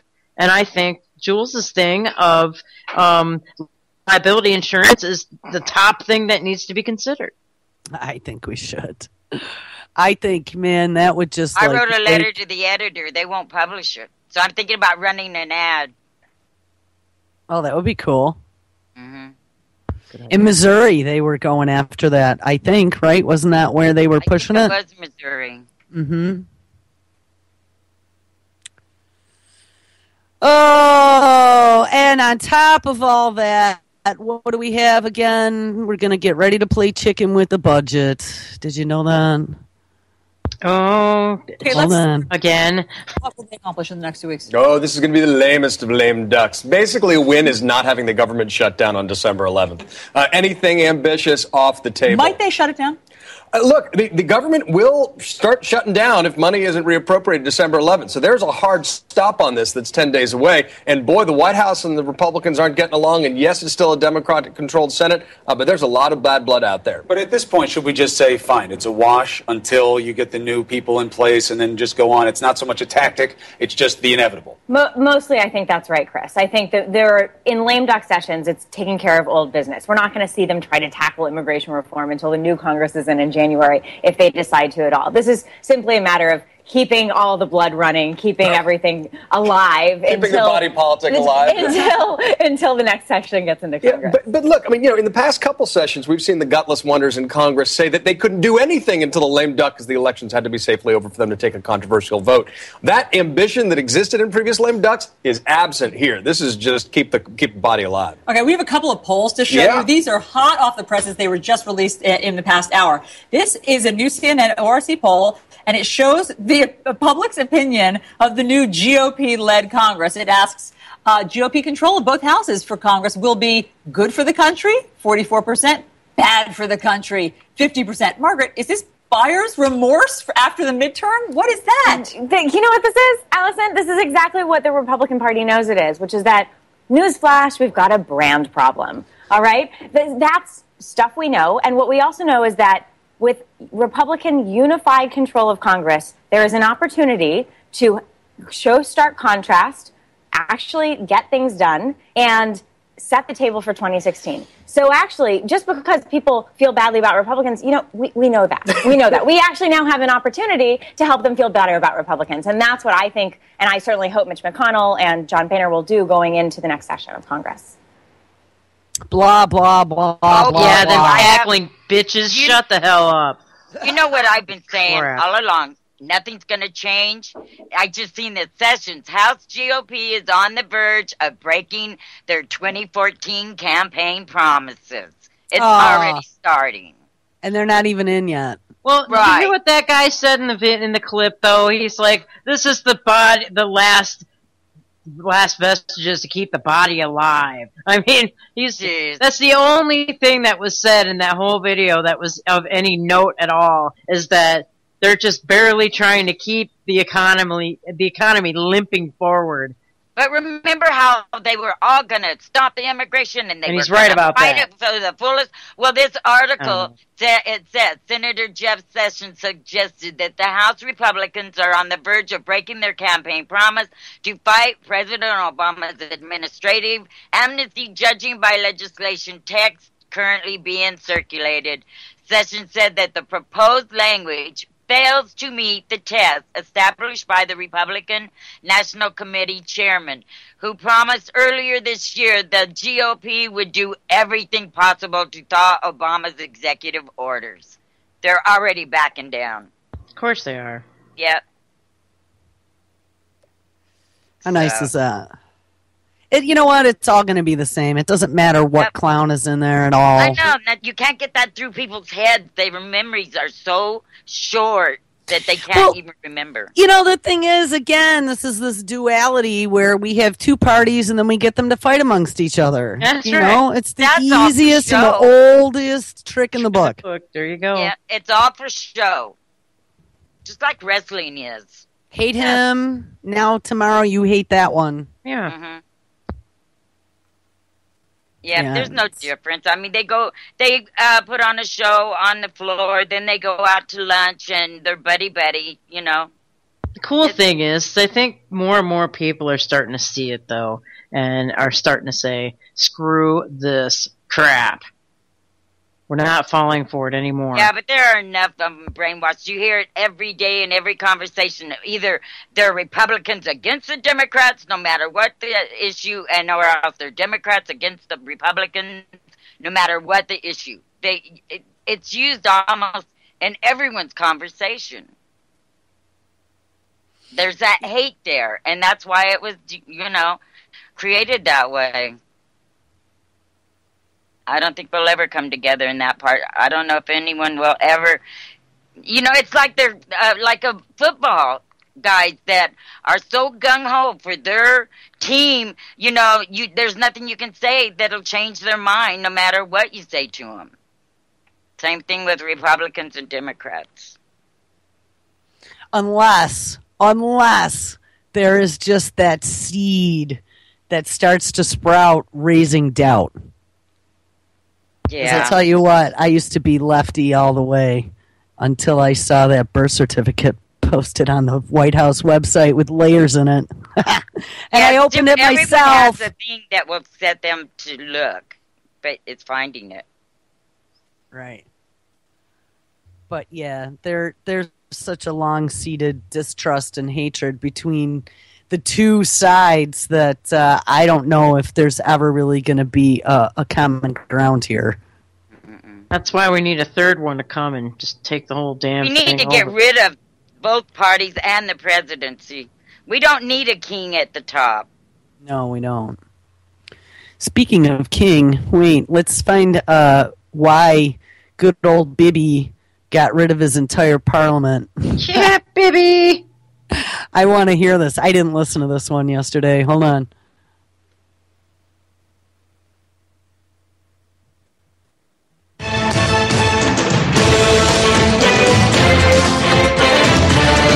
Oh, good music. It's like almost the whole clip here. Some news just coming in to CNN. Our chief international correspondent, Christian Amanpour, has confirmed Israeli Prime Minister Benjamin Netanyahu has sacked Finance Minister Yair Lapid and Justice Minister Tzipi Livni. This points to the collapse of his coalition and raises the likelihood of early elections.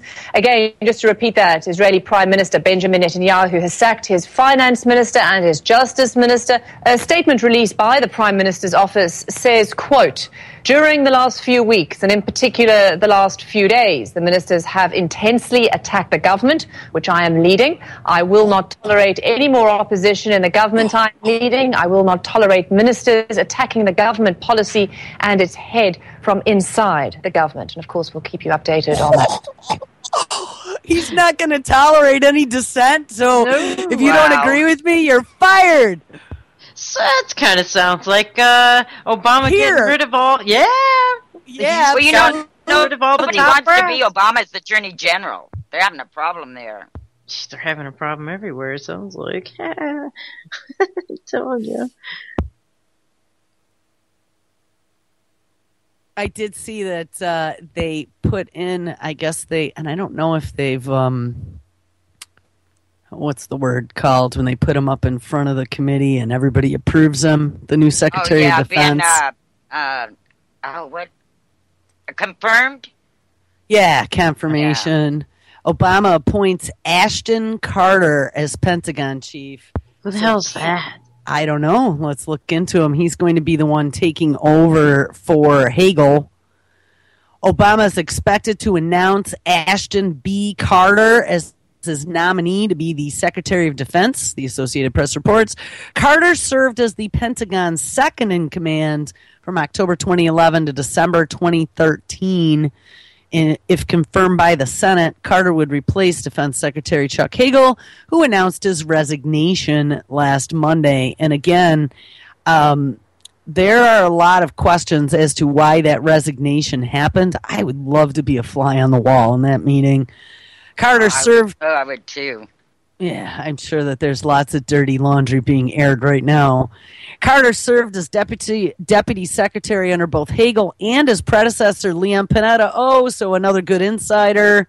Before that, he was Undersecretary of Defense for Acquisition, Technology, and Logistics from April 2009 until October 2011, where he, quote, led the department's efforts to accelerate the fulfillment of urgent operational needs, increase the department's buying power, and strengthen the nation's defense against emerging threats. So what does that tell you? It tells you that he was way in bed with all of the military-industrial complex manufacturers. In layman's terms, he was the Pentagon's, quote, chief arms buyer, unquote. Oh, aren't we damn lucky? He probably gets commission, too. The AP reported that a senior GOP senator confirmed early Tuesday that Obama had chosen Carter for the role. Although no longer working at the Pentagon, Carter is a member of the President's Management Council and the National Council on Federal Labor Management Relations. Federal Labor Management, is that like... What does that have to do with the defense? I don't know, and I was wondering if that Federal Labor Management, is that union busting? Weren't unions federal, I thought? Yeah. During the presidency of Bill Clinton, Carter was Assistant Secretary of Defense for International Security Policy. So he also was a friend of Billy Clinton. He has an extensive... Yeah, they're right there. It says it all. Yeah, exactly. He has an extensive academic background, beginning with his own education. Carter earned a bachelor's degree in physics and in medieval history from Yale University. Wow, that's almost what I went to school for. Well, then medieval history and take physics. that office. Yes. And received his doctorate in theoretical physics from Oxford University, where he was a Rhodes Scholar. Oh, ding, Skull and Bones, ding, ding, ding. Before joining the Pentagon in 2009, he was the chair of the International and Global Affairs faculty at Harvard's University of J.F. Kennedy School of Government and co-director of Preventative Defense Project. Carter's academic record is such that General Martin Dempsey, who is the chairman of the Joint Chiefs of Staff, jokingly noted at Carter's farewell ceremony last December that the Pentagon's former second-in-command has been called an uber wonk. What? Again, in Hollywood circles, he would be considered not hot. What? But Dempsey said Carter had earned respect far and wide. Carter was previously seen as a contender for the position, but he was passed over for Hagel. He stayed on as deputy secretary for 10 months in the new secretary's tenure, but many defense officials and analysts viewed Carter as, quote, an uncomfortable understudy to Hagel, given his own ambitions to lead the Pentagon. In his resignation letter, Carter said he had long firmly intended to leave the Pentagon, but that he kept quiet about his plans because of the turbulence surrounding the fiscal situation, an apparent reference to the government shutdown and other forced budget cuts confronting the military, which they're in front of them again. Ash, who's Ash? Ash has been extraordinarily loyal and effective deputy secretary, wrote Hagel. Is that his nickname? The department will miss him. That wasn't his first name, was it? Oh, Ashton. All right, Ash. So I guess that's his nickname. Yeah. Carter's view of U.S. defense priorities appears to fit well with the Obama agenda, including better minding of defense alliances and partnerships in Asia and the Pacific, as well as more attention on cyber defense. Remember, this is where we started the show, was looking at the utilities.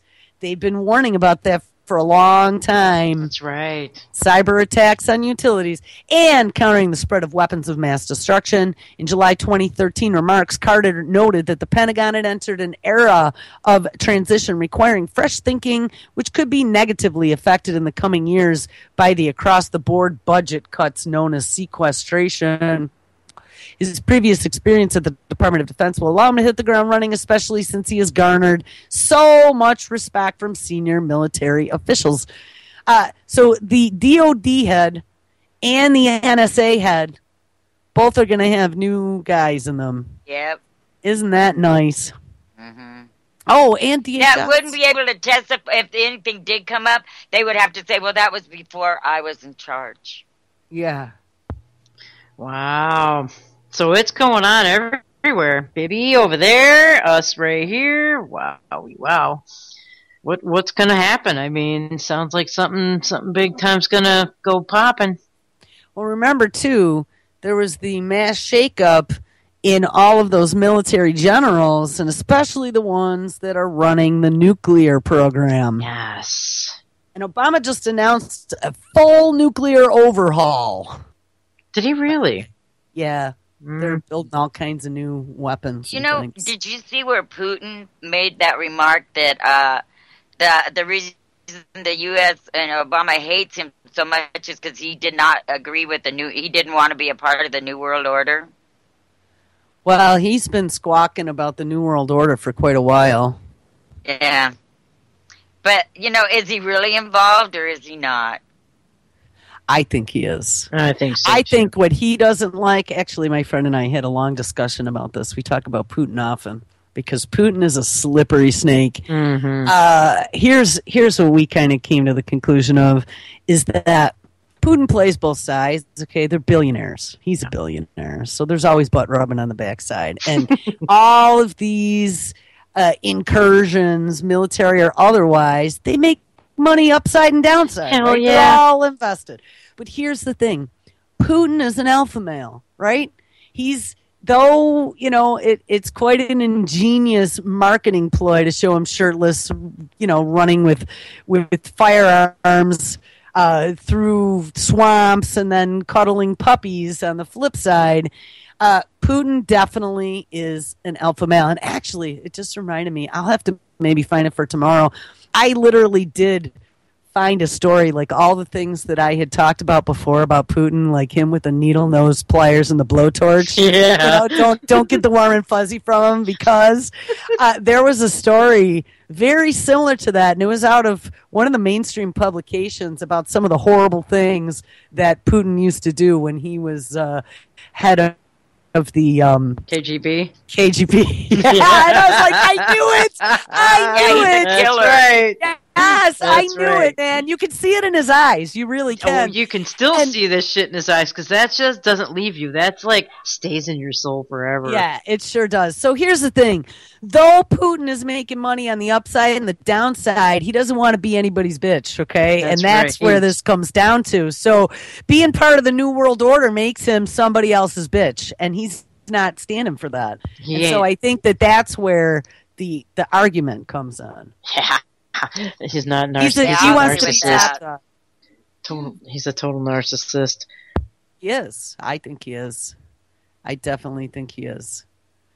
One of the things I was scrolling down through is looking at some of the most recent clips that are skewed up with Obama in the title, and I want to see if we had anything with him against Putin or Hegel, and there's all kinds of stuff, but is there really anything that's...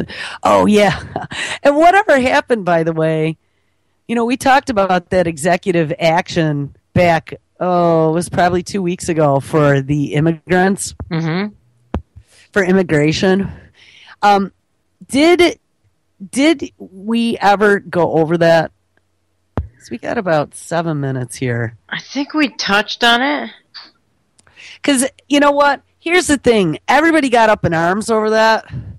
And I finally sat down because I really didn't even want to hear it. I mean, this stuff makes you feel like puking every day, to be honest. But I did listen, finally, to Barry's speech on that. And I got to tell you that the way he delivered the speech just echoed to me from that clip of, I don't know what it was, 43 times that he says, if you like your healthcare plan, you can keep your healthcare plan. It was so double-mouthed, two-sided. He's like, oh, yeah, if you've been in this country and, your children are here and you've been here and whatever, we're going to give you a path to citizenship. You just got to come out of the shadows. You got to pay your fair share of taxes and register, for all the stuff. And I'm going to tell you what, if I were an illegal, I'd be listening to this going, no effing way. Right. Exactly. You want us to all step up and register? I mean, how else would you make your path to citizenship? But I'm telling you, the way he said that, and I think, there's been enough years now that I've been listening to this guy's lies, that just the way it was worded, it made all my hackles stand up, that this is just another ploy to do some other dirty deed. That is exactly my reaction to it too, Jules. Totally. That's exactly how I took it. I'm like, oh boy. Because we know Obama has no feeling. He doesn't care about those people. Well, you're right, though, Jules. It was the way he said it. It was just the way the wording was and the whole thing, man. It was like, no way. That's the first thing I thought of. I was like, I would never do it either. No? No, it definitely, to me, seemed like he was setting something up here. Let me just take a look how long this clip is. Oh, this is only 2 minutes. I think this is it. Hold on one second. Reconnect again. There we go. All right, let's check it out. I continue to believe that the best way to solve this problem is by working together to pass that kind of common sense law. But until that happens, there are actions I have the legal authority to take as president. The same kinds of actions taken by Democratic and Republican presidents before me that will help make our immigration system more fair and more just. Tonight, I'm announcing those actions.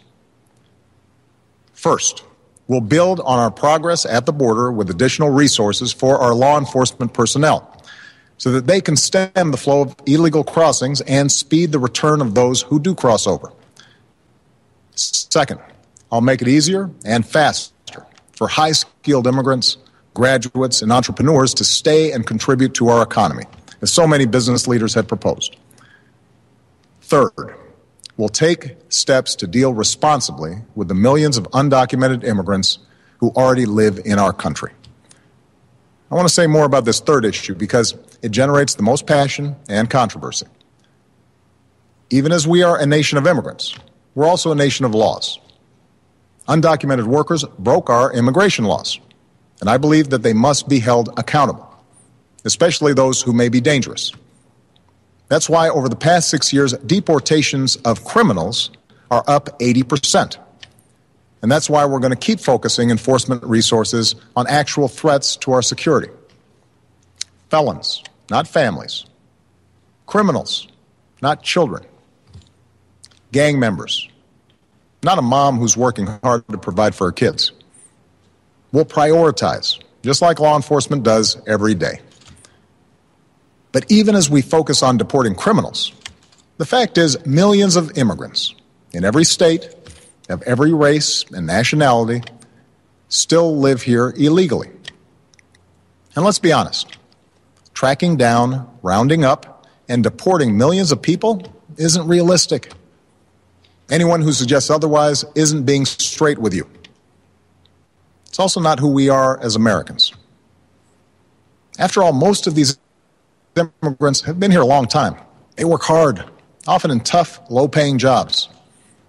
They support their families. They worship at our churches. Many of their kids are American-born or spent most of their lives here, and their hopes, dreams, and patriotism are just like ours. As my predecessor, President Bush, once put it, they are a part of American life. That wasn't the clip. Damn. Well, so there you have it. He makes me sick to my We're going to deep inflections in his voice. Just the subtle inflections in his voice is just enough to send chills right through your body. Yeah, hold on. Let me try this one. I know it was one of these that I listened to. Of course, he had to put Pat Bush on the ass. Just that, you know what I mean? That last bit. Yeah. We expect people who live in this country to play by the rules. Here we go. That those who cut the line will not be unfairly rewarded. So we're going to offer the following deal. If you've been in America for more than 5 years, if you have children who are American citizens or legal residents, if you register, pass a criminal background check, and you're willing to pay your fair share of taxes, you'll be able to apply to stay in this country temporarily without fear of deportation. Bing! Register criminal background check, meaning fingerprints, and pay your fair share of taxes. Now, how many illegals do you think are going to get into line for that? Yeah, I don't see any big lines for that. Do you? Mm-mm. And you haven't heard much else out of anybody about this since this happened. And I think that this was November 20th. This is. All right, let me play a little more. You can come out of the shadows and get right with the law. That's what this deal is. I know some of the critics of this action call it amnesty. Well, it's not. Amnesty is the immigration system we have today. Millions of people who live here without paying their taxes or playing by the rules, while politicians use the issue to scare people and whip up votes at election time. That's the real amnesty. Wait a minute, but what about all the corporations in this country? Yeah! That don't pay any taxes and suck the resources dry. Oh my God. Holy crap. Where's the executive action when it comes to that? Well, right. They're just inking them and letting them stay. Leaving this broken system the way it is. Mass amnesty would be unfair. Mass deportation would be both impossible and contrary to our character. What I'm describing is accountability, a common sense middle ground approach. Yep. You mean like your government? About accountability. Oh my God. All right, hold on. Actions I'm taking are not only lawful, they're the kinds of actions taken by every single Republican president and every single Democratic president for the past half century. And to those members of Congress who question my authority to make our immigration system work better, or question the wisdom of me acting where Congress has failed, I have one answer. Pass a bill. Don't let a disagreement over a single issue be a deal breaker on every issue. That's not how our democracy works. What, like and Congress certainly shouldn't shut down our government again just because we disagree on this.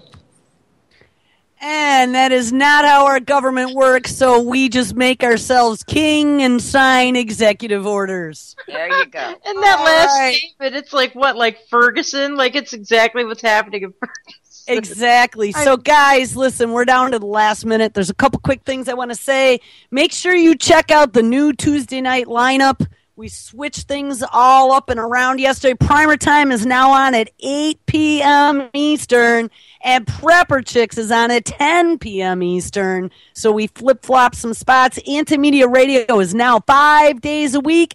We have two new guys that Nick brought on to run the Tuesday-Thursday show. Make sure you guys stick around for tonight.